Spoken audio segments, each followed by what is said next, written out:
Siamo sotto elezioni e tutti quanti fanno promesse e scambiano impegni, obiettivi seri con i sogni.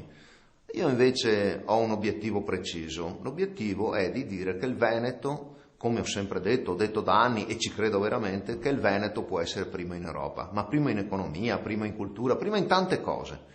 Ma soprattutto può essere una cosa, il cuore verde, non ovviamente in senso leghista, il cuore verde d'Europa. Perché il Veneto ha delle chance, delle opportunità, delle possibilità, delle potenzialità che altri non hanno.